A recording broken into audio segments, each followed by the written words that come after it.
we use different tools to help people to get to that point. But if the person's doing the vision board and they're saying, when I get my new car, I get my new house, I get my new relationship, then I'm going to feel so great.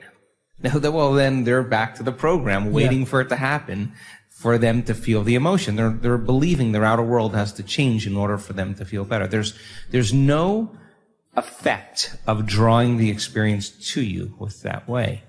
So the person has to use those tools to get them into the emotional state for them to feel like it's already happened. Now think about this.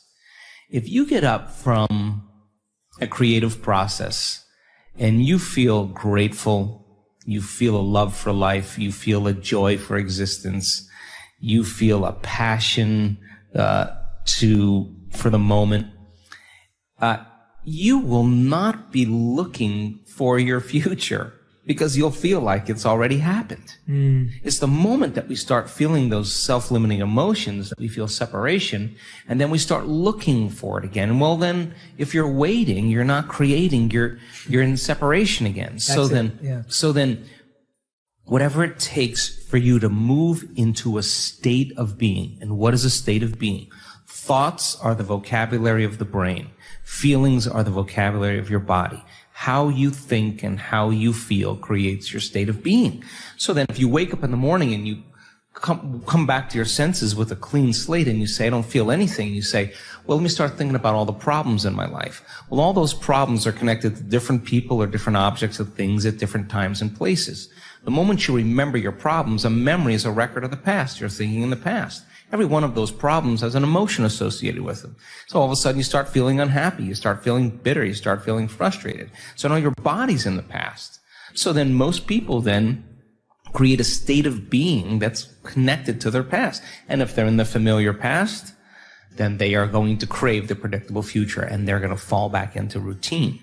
So then we want people then to get very clear on that vision of their future, however they do it, and begin to combine that clear intention with an elevated emotion.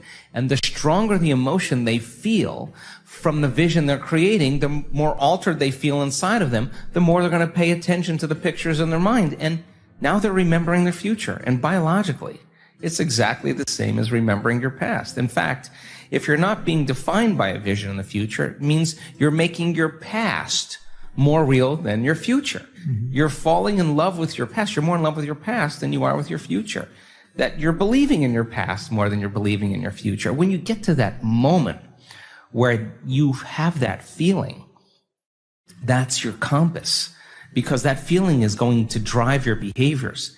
It's going to drive more of those thoughts. And when you feel that feeling and it's visceral, you'll be initiated into freedom. Those people, all those people that have healed themselves of all those different health conditions, they are so humble and so happy and they feel so great that they would never trade this feeling because of what you thought of them. They've left that program behind a long time ago.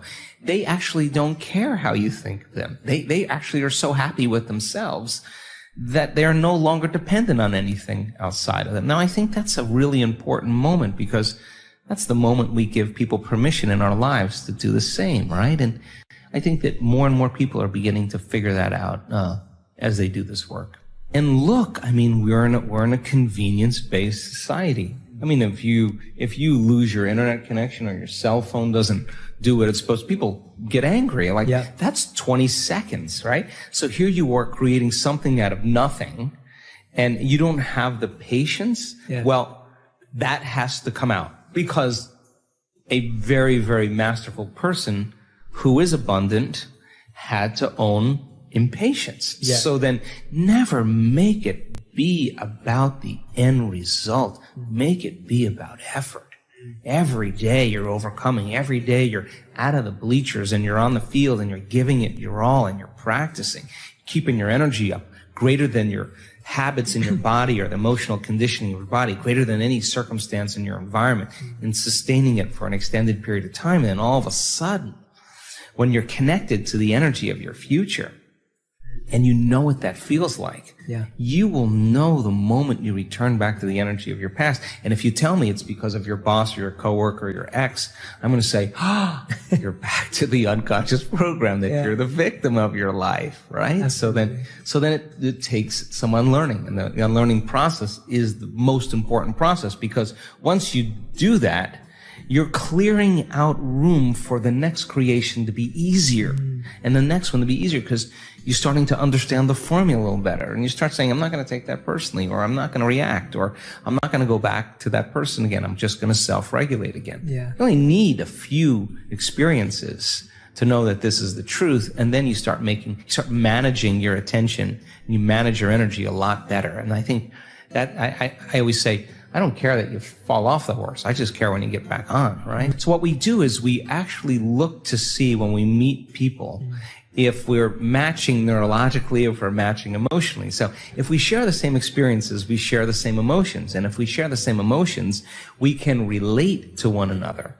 So this is where it gets sticky. So then the moment you start saying, that person did that to you once, yeah, that person, I had a similar experience, that person did that to me. Now we open the door, like, I'm going to use you to reaffirm my attachment to that emotion. And let's just work it up so that you can suffer and I can suffer, and then we can have a conversation. And literally, we're sharing the same energy. And if we're sharing the same energy, we're sharing the same information. And we're bound by an invisible field of energy that keeps us connected. So then what does it take to break that energetic field? An energy that's greater than the energy that's holding it together. That's how you separate atoms that become a molecule. They're bound by an invisible field of energy that's keeping them connected. So you got to use a greater energy than the energy that's holding them together to separate them. Well, in order for you to change, then, you can't have energy without awareness or consciousness. You got to go to a greater level of consciousness and change your energy. And nobody changes, Jay, until they change their energy. And when they change their energy, they change their life. I use my ex to reaffirm my addiction to resentment, that we have these different people in our lives that we need to remind us of who we think we are. The enemy dies and you find another one. You know, your coworker leaves and you start judging another one. It's not that. So then when there's no longer a vibrational match, when you start doing the work, there's no longer a vibrational match with you and your past, present reality, that person or that condition any longer.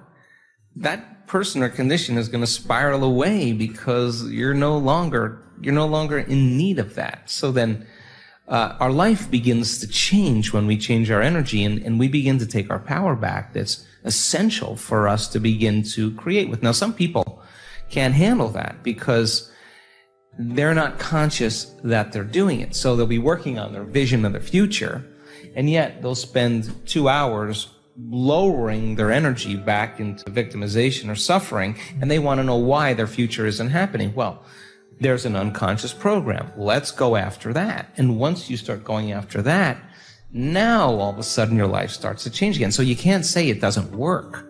On some level, we don't work. And if you're really invested in this, the question is, what is it about me? Where am I directing my attention or my energy? Who am I using to reaffirm some conditioning that I need to remember as my old self?